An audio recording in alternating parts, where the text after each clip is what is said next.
Hello everybody, this is Adam from Wax Pack Gods. I hope you're doing well. Tonight I wanted to take a look at 4 1976 Topps baseball cards, or 5, but one of them is a duplicate of another. So why 4 cards? Why 5 in particular?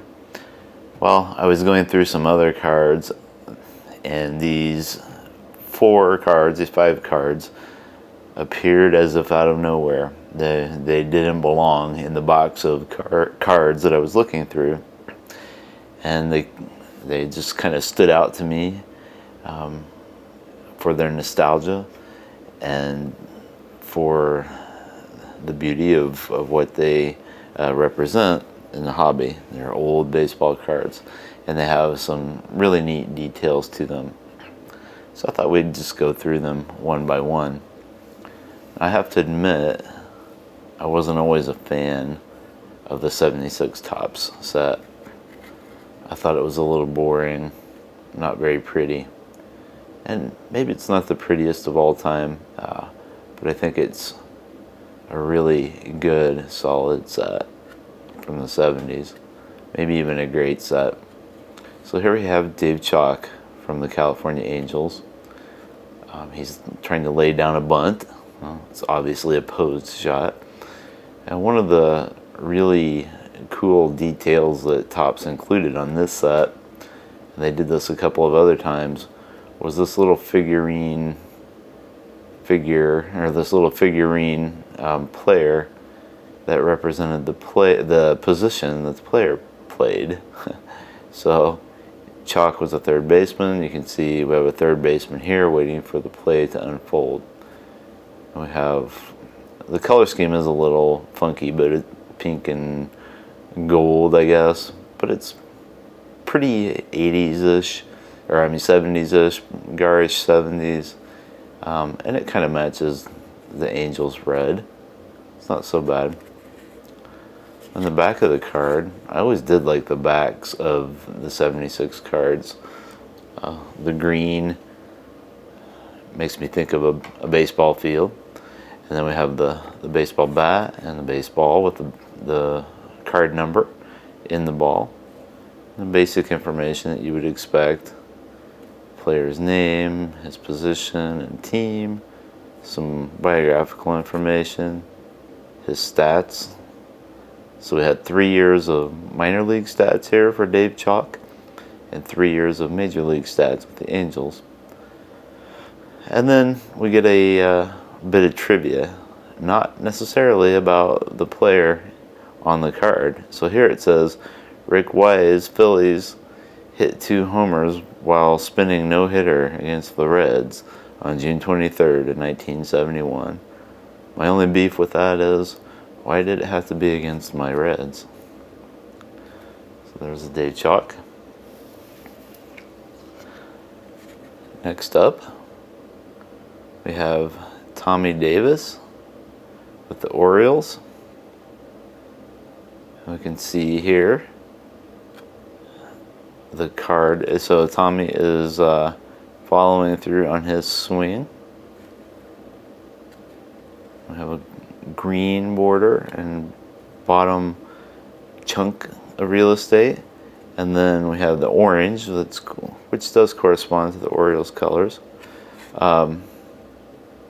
And you can see that Davis was a designated hitter, and so we have a guy hitting. There's no in the field position for designated hitters to show up as. So still though, there's the hitter. And if we look at the card back, we can see that Davis has been around by this time for a long time, since 1959. And so that's all we get. It's his bio information and his stats.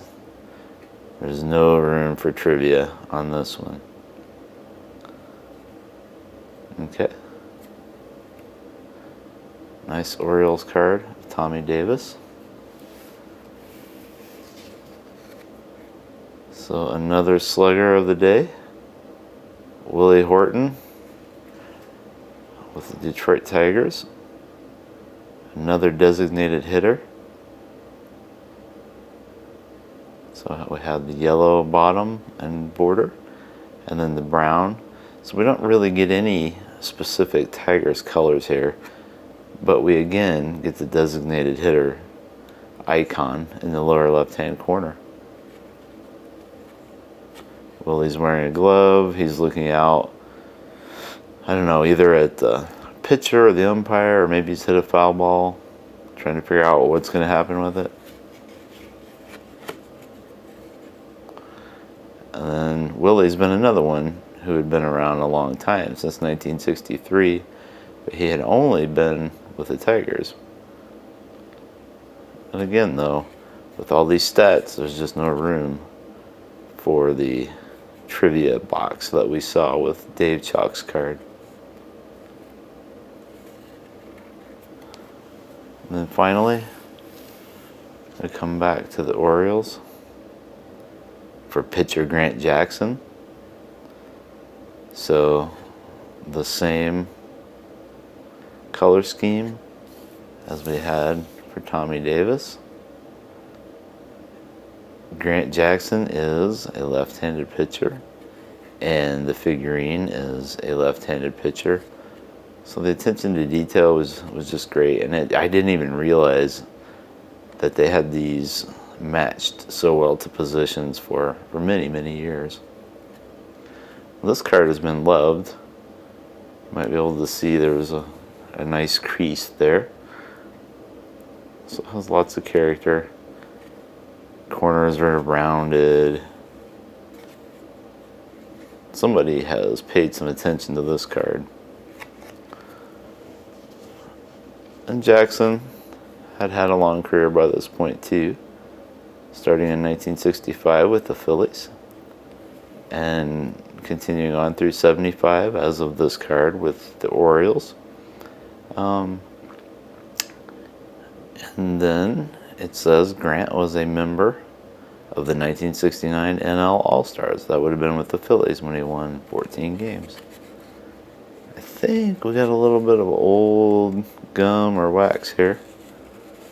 It's another nice character detail. Now here's something I didn't realize, and something that's interesting.